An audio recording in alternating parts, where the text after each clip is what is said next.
Duet mantan Gubernur Jakarta Anies Baswedan dengan mantan Panglima TNI Andika Perkasa di Pilgub Jakarta kian kencang terdengar setelah DPD PDI Perjuangan di Jakarta merekomendasikan nama Anies ke DPP PDI Perjuangan sebagai salah satu bakal calon Gubernur Jakarta. Di sisi lain, pemirsa, figur kuat lain yakni mantan Gubernur Jawa Barat yang juga Wakil Ketua Umum Partai Golkar Ridwan Kamil digadang-gadang akan bersanding dengan Ketua Umum PSI Kaisang Pangarep di Pilgub Jakarta. Lantas bagaimanakah peluang terwujudnya duet Anies Andika maupun RK Kaisang atau Anies dengan Kaisang? Saya akan membahasnya bersama dengan Kepala Badan Pendidikan dan Pelatihan DPD PDI Perjuangan DKI Jakarta Gilbert Simanjuntak, Ketua DPD Partai Gerindra DKI Jakarta Ahmad Riza Patria, dan analis politik Indo Strategik Ahmad Khairul Umam. Selamat malam Pak Gilbert, Mas Riza, dan juga Mas Umam. Selamat malam Mbak Zufia, Pak Gilbert, Oke. Pak Riza. Baik, terima kasih semuanya sudah hadir di Prime Time News Metro TV. Pak Gilbert, saya ke Anda dulu. Singkat, kenapa sampai muncul nama Anies dalam rekomendasi DPD PDI Perjuangan DKI Jakarta? Apakah karena setelah Pilpres 2024, PDI Perjuangan sekarang merasa memiliki kepentingan politik yang sama dengan Anies? Saya kira kepentingannya kan karena usulan dari bawah ya. Kalau dari bawah ada usulan, masa kemudian DPC menolak? Jadi ada yang mengusulkan ya kita masukkan. Kalau misalnya namanya Pak Ariza diusulkan lewat PDI, kita masukkan begitu. Jadi nggak ada yang rumit-rumit di situ. Oke, jadi ini usulan dari akar rumput PDI Perjuangan di DKI, begitu ya Pak Gilbert? Beberapa akar rumput, tidak semua ya. Karena saya tahu saya itu hanya beberapa DPC yang muncul, tidak semua DPC DKI. Oke, selama ini kan PDI Perjuangan dinilai kerap berseberangan, terutama secara ideologi dengan Anies pasca Pilgub DKI 2017. Benar tidak sih Pak Gilbert ada perbedaan ideologis itu sampai saat ini? Saya yakin Pak Anies itu bukan seorang yang bisa kita katakan radikal dalam hal pemahaman ya, kalau itu yang kemudian menjadi persoalan. Saya yakin Pak Anies seorang yang nasionalis, tapi mungkin dia memanfaatkan pada waktu pilkada di 2017 kemarin, ya konsultan politik, kemudian partai pendukung juga ikut berperan di situ. Tidak murni seorang Anies begitu. Bahwa kemudian itu muncul pemahaman itu dan kemudian beliau ada di situ ya kita akui. Tetapi untuk hal seperti itu saya kira sesuatu yang kemudian baik kondisinya begitu ya beliau mengikuti pada waktu itu ya saya kira ya, walaupun tentu apapun nanti kita serahkan ke DPP untuk memutuskan, bukan kemudian apa yang kita bicarakan malam ini menjadi keputusan, tidak. Oke, baik. Ini adalah salah satu usulan dari DPD PDI Perjuangan, tapi nanti akan diputuskan oleh pusat. Mas Riza, kita tahu sekali Gerindra dulu adalah teman koalisi yang mengusulkan Anies di Pilgub DKI Jakarta 2017. Bahkan Anda juga pernah menjadi wakil gubernur Pak Anies ya. Mas Riza, apakah tidak berminat lagi untuk mengusulkan Anies? Kenapa tadi rekan Anda Habibur Rahman mengatakan bahwa Jakarta butuh sosok baru selain Anies Baswedan? Ya, jadi yang pertama memang sampaikan Habibur Rahman betul ya. Gerindra bersama PDIP pernah mengusung Pak Jokowi Ahok melawan incumbent ketika itu dan alhamdulillah menang. Di periode berikutnya 2017 Gerindra bersama PKS mengusung Mas Andis dan Mas Sandi juga melawan incumbent yang sebelumnya malah diusung dan dimenangkan oleh Gerindra dengan PDIP. Dalam hal ini waktu itu ada Pak Ahok yang kita lawan oleh Pak Anies dan Pak Sandi, Mas Sandi, dan alhamdulillah menang. 2024 kami akan mengusulkan insya Allah nama baru seperti yang sudah disampaikan Ketua Harian. Memang Pak Prabowo pernah menyampaikan komitmennya untuk mengusung beberapa nama yang dianggap memiliki kinerja baik dan terlibat aktif dalam penanganan Pilpres, diantaranya Mbak Kofifa di Jawa Timur dan Pak Ridwan Kamil ya. Ketika itu memang masih di Jawa Barat, kemudian belakangan ini termasuk yang akan diusulkan di DKI Jakarta. Sekalipun memang rekomendasi dari Partai Golkar sendiri masih mengusung nama Kang Emil untuk di 2 daerah, yaitu Jawa Barat dan di DKI Jakarta. Nah, Gerindra sendiri sementara ini mengusung Kang Emil untuk diantaranya di Jakarta. Iya. Nanti selebihnya kita akan serahkan. Kalau begitu Gerindra sudah berkomunikasi belum dengan Golkar, Mas Riza, untuk bisa mengusung RK di Jakarta saja, tidak di Jawa Barat? Ya, memang itu terus dilakukan ya, kami partai-partai koalisi, terlebih dalam koalisi Indonesia Maju, terus ketemu, terus komunikasi dan mencari figur-figur terbaik ya, tidak hanya di DKI Jakarta sebetulnya, tapi di seluruh Indonesia. Tidak hanya calon gubernur, wakil gubernur, tapi juga calon bupati, wakil bupati, bahkan wali kota dan wakil wali kota. Kami partai-partai politik terus membangun komunikasi yang baik ya, dengan sesama partai di koalisi Maju, bahkan mungkin juga dengan koalisi partai lain, tidak menutup kemungkinan dengan PDIP, dengan P3, dengan PKB, dengan Nasdem, dengan PKS, di samping tentu dengan partai koalisi Maju, ada Golkar, ada Demokrat, ada PAN, ada PSI, dan lain-lain. Oke, baik. Bergeser dulu ke Mas Umam. Mas Umam, masih terlalu dini mungkin ya kita untuk menentukan pasangan yang betul-betul bakal bisa melaga di Pilgub Jakarta itu siapa. Tapi kalau bisa dikerucutkan sampai saat ini, Mas Umam, Anda kan melihat sudah mulai banyak DPW atau DPD partai politik yang mengusulkan nama Anies untuk diajukan ke DPP Pusat. Kemudian muncul nama RK, kemudian muncul lagi nama Kaisang. Kaisang ini bisa dipasangkan dengan Anies, bisa juga dipasangkan dengan RK. Isunya. Nah, kalau menurut Anda apakah sudah bisa mulai mengerucut siapa bacagub, bacawagub atau pasangan mungkin? Iya, Mbak Zilvia, apa yang terjadi di DKI Jakarta per hari ini memang masih menjadi misteri. Dinamikanya masih cukup panjang, tetapi tentu pergerakan itu bisa dibaca sebagai sebuah upaya penyiapan yang cukup matang. Nama Anies Baswedan memang harus dipertimbangkan secara serius, karena bagaimanapun juga dia memiliki basis elektabilitas yang cukup memadai. Dia juga petahana. Kalau misal memang kemarin di Pilpres 2024 yang lalu memang peringkat di nomor 2, tetapi gap kemenangan Pak Prabowo di DKI Jakarta sangat-sangat tipis berbanding dengan kekuatan Anies Baswedan di sana.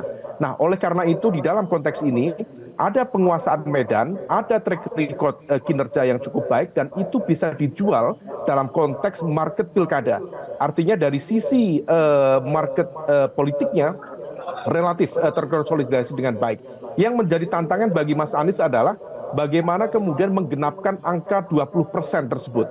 Kalau misal kemudian PKS yang menjadi jawara dalam pileg di DKI Jakarta kemarin mendapatkan angka sekitar 18-19% suara, tetapi tetap dia membutuhkan dukungan dari partai politik lain untuk menggenapkan 20% threshold pencalonan gubernur. Maka di level ini, kalau misal kemudian PDIP betul-betul kemudian menemukan titik konvergensi persamaan kepentingan karena merasa berada di luar kekuasaan dan bertekad berada di luar kekuasaan, karena besar kemungkinan koalisi Indonesia Maju tidak akan memberikan ruang bagi siapapun yang berada di luar kontrolnya untuk memegang DKI Jakarta.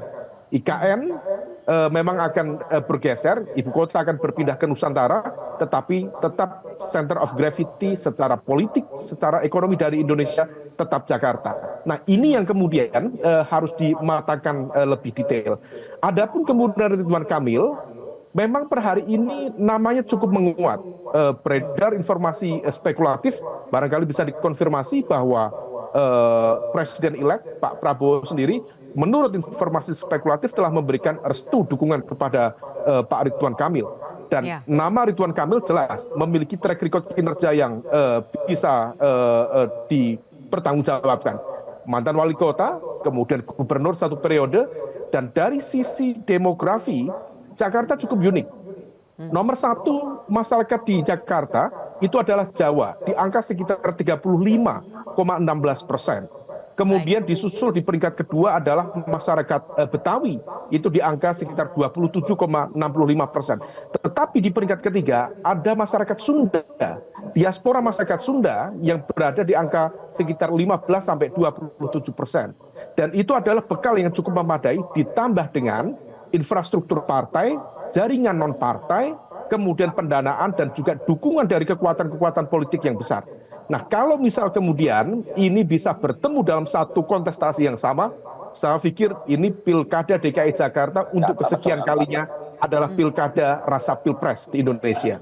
Oke, untuk kesekian kalinya akan menjadi pilkada rasa pilpres. Apakah Pak Gilbert dan juga Mas Riza sepakat dengan hal itu? Boleh dijawab nanti, pemirsa. Kami akan kembali lagi usai jeda. Baik, kembali lagi kami lanjutkan. Mas Riza, apakah memang penting buat Gerindra bahwa calon gubernur maupun nanti yang akan menjadi gubernur itu adalah figur yang memang sejalan dengan koalisi Indonesia Maju atau sejalan dengan pemerintahan yang ada saat itu, yaitu pemerintahan Prabowo Gibran? Yang pertama tentu bagi semua partai politik ingin kader-kader terbaiknya tampil ya. Tidak hanya di Pilpres, tapi juga di setiap pilkada, provinsi, kabupaten maupun kota madya. Yang kedua, penting bagi bangsa negara, penting bagi rakyat Indonesia, bahwa pembangunan harus terwujud, terrealisasi secara baik. Dan untuk itu membutuhkan pemerintahan yang memiliki komitmen yang baik dan pada akhirnya memiliki kinerja yang baik untuk membangun. Tidak hanya di pusat, tapi juga di seluruh Indonesia. Dan untuk itu tentu harapan kita semua, tidak hanya harapan partai politik dan kami sebagai pemenang Pilpres, tapi seluruh Indonesia agar juga di setiap daerah, dari Aceh sampai Papua, seluruh kabupaten kota, ingin kepala daerahnya sejalan program-programnya dengan program pemerintah pusat. Karena antara pemerintah pusat dengan pemerintah daerah, seluruh pembangunannya harus inline, harus sejalan. Jangan sampai nanti ada kebijakan pemerintah pusat, kemudian pemerintah daerah tidak mendukung atau malah sebaliknya. Dan saya yakin masyarakat semakin dewasa, partai politik dan seluruh kepala daerah, insya Allah akan mendukung kebijakan-kebijakan yang diambil oleh pemerintah pusat, melalui program APBN, program-program yang disahkan juga bersama DPR RI, dan seluruhnya kepala daerah, insya Allah sekalipun mungkin ada beberapa daerah yang bukan diusung pemenang pilkadanya oleh pengusung 02 Prabowo Gibran, insya Allah mereka juga punya komitmen yang baik, komitmen yang kuat untuk mendukung seluruh program-program pemerintah pusat dan pemerintah daerah untuk kepentingan bangsa negara, kepentingan seluruh Indonesia. Jadi saya kira itu sesuatu yang penting baik dan ya, wajar. untuk mengusung figur yang memang sejalan di DKI Jakarta atau nanti akan menjadi DKJ Jakarta dengan pemerintahan yang ada saat itu, pemerintahan Prabowo Gibran. Saya akan tanya hal yang sama kepada Pak Gilbert. Pak Gilbert, apakah memang akan ada ekses atau residu politik dari Pilpres 2024 sehingga PD Perjuangan akan memunculkan sosok yang dinilai bisa melawan atau menandingi pasangan nanti yang akan diusul oleh koalisi Indonesia Maju atau pasangan yang merepresentasikan kekuasaan pada saat itu? Kalau saya melihat residunya bukan karena residu misalnya ada konflik atau apa, sama sekali tidak ya. Tapi memang ada kepentingan untuk memenangkan sebenarnya. Bahwa kemarin di Pilpres kita kalah, tentu ya kita nggak mau di Pilkada kalah. Jadi bukan semacam residu yang kita anggap dalam artian yang tidak baik, sama sekali bukan. Dan itu memang hakikat politik ya. Saya kira kita semua juga paham itu, bahwa kalau kemudian kita pun menang, pasti yang kalah juga akan bersikap untuk kemudian bisa menang di pilkada. Jadi itu hal yang sesuatu yang wajar, yang kemudian kita sikapi dewasa saja. Tidak ada perbedaan, tidak ada demokrasi tanpa perbedaan. Bahwa kita perbedaan calon, perbedaan pilihan, ya dewasa saja menyikapinya. Bahwa kemudian siapa yang menang juga kita sikapi dengan dewasa, bahwa kemudian yang satu bersikap berdemikian, yang lain bersikap sebaliknya, ya wajar-wajar saja. Ya. Saya kira sih ini kedewasaan bernegara, berdemokrasi, tidak ada soal yang kedewasaan, serius di situ. Soal kedewasaan ini Pak Gilbert, apakah itu artinya PDI Perjuangan juga siap membuka diri untuk berkoalisi dengan partai mana saja untuk bisa mengusung calonnya, apakah itu Anies atau calon yang lain termasuk dengan PKS? Saya kira bukan hal yang baru ya kerjasama dengan PKS, dengan semua pihak juga bukan hal yang baru. Kita pernah di Sulawesi Selatan, Gubernur Pak Nurdin Abdullah, kemudian di 2012, Jokowi di Solo. Ini bukan sesuatu yang baru kerjasama kita, artinya bukan sesuatu yang aneh gitu ya, wajar-wajar saja karena memang semuanya kan kembali kepada kita bisa kerjasama dengan siapa. Kalau tidak bisa kerjasama dengan yang lain, kenapa dipaksakan begitu? Jadi wajar-wajar saja. Oke. Baik, tapi yang jelas kepentingan yang menyatukan adalah kepentingan untuk menang begitu ya Pak Gilbert ya. Ya tentu, karena kan syaratnya kan 20% segala macam itu mesti dilihat juga. Jadi untuk menang kan tentunya. Oke, sekarang kami juga akan putarkan ada pernyataan terbaru dari Ketua Umum PSI Kaisang Pangarep yang sudah 2 kali menyatakan keinginannya untuk berpasangan dengan figur tertentu. Silakan diputarkan teman-teman. Saya kira itu juga baik dan kita lihat kan juga Pak Anies juga kalau kita lihat surveinya sekarang juga yang paling tinggi. Jadi ya saya nggak masalah juga kalau nanti pun akan dipasangkan oleh Pak Anies. Dah itu ya. Kan dua.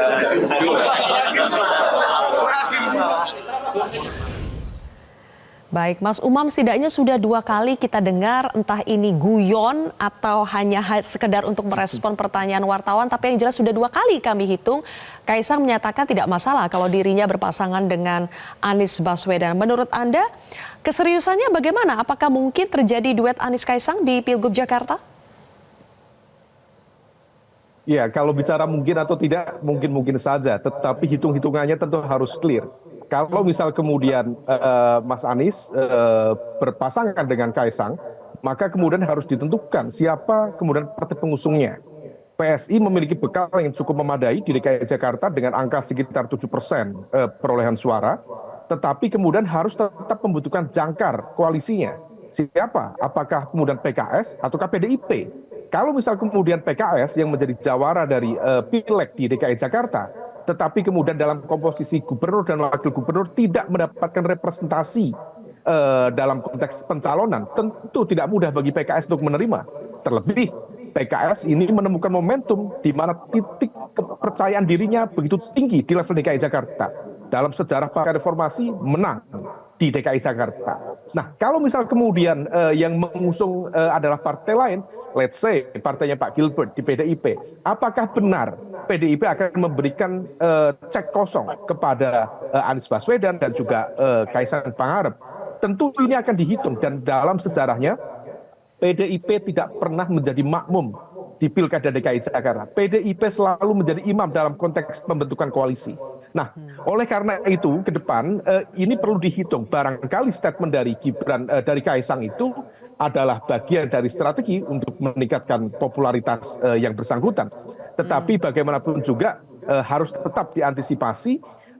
Kalau dalam bahasa teman-teman PKS itu ada istilah strategi Mandalika, hati-hati di tikungan belakang, itu bisa menyalip dan kemudian mengubah semua peta pergerakan politik di akhir-akhir penentuan pada tanggal 27 Agustus mendatang. Singkat Mas Umam, berarti menurut Anda lebih possible kemungkinan Anies berpasangan dengan Andika dan Ridwan Kamil berpasangan dengan Kaisang, bukan Anies dengan Kaisang? Ya, kalau bicara tentang visibility, Kaisang sendiri akan jauh lebih mudah dan jauh lebih memungkinkan untuk berpasangan dengan Ridwan Kamil. Yang pasti di sana ada gerbong besar Koalisi Indonesia Maju yang tentu akan all out melakukan pergerakan yang begitu efektif, begitu masif untuk memastikan kemenangan di DKI Jakarta. Karena bagaimanapun juga kalau misal kemudian DKI Jakarta sampai lepas di luar kendali atau kontrol dari the newly elected president, tentu akan menjadi sebuah pertarungan yang sangat penting, terutama di 2029 yang akan datang. Karena bagaimanapun juga, mengingat pilkada saat ini dilakukan secara serentak, maka kemenangan pilkada di 2024 ini akan sangat berdampak pada formasi kekuasaan di pemilu dan juga Pilpres 2029 yang akan datang. Nah, ini yang kemudian harus dibaca begitu detail. Adapun tadi kalau misal kemudian PDIP betul-betul kemudian mencoba melakukan fusi dalam konteks mencairkan kebekuan dalam konteks komunikasi politik selama ini, kemudian mencoba untuk mencari titik temu dengan elemen-elemen yang ada seperti PKS, termasuk kemudian juga opsi mengajukan Mas Anies, tentu ini akan menjadi sebuah mesin yang cukup efektif. PKS pegang suara 18 kursi di DPR daerah, di DPRD DKI Jakarta. Kemudian PDIP di angka sekitar 15 kursi. Kalau digabungkan, itu sudah cukup menjadi sebuah kekuatan mesin yang cukup efektif untuk level DKI Jakarta. Nah, ini yang kemudian masih tetap dalam baku atur. Apakah visible atau tidak? Dalam konteks visibility-nya, hitung-hitungan kalkulasi politiknya, dan kemungkinan chemistry yang terbangun, Ridwan Kamil dengan Kaisang sangat memungkinkan. Tetapi dalam konteks Mas Anies dengan Pak Andika Perkasa atau Mas Anies dengan elemen yang lain, tentu ini menjadi kalkulasi yang lebih detail, terutama terkait dengan siapa mendapatkan apa dan bagaimana mekanismenya. Kalkulasinya harus dihitung secara matang. Mbak Zilvia. Terima kasih Mas Umam atas analisa Anda. Mas Riza dan juga Pak Gilbert, terima kasih sudah bergabung bersama kami di Prime Time News hari ini. Jelajahi cara baru mendapatkan informasi. Download Metro TV Extend sekarang.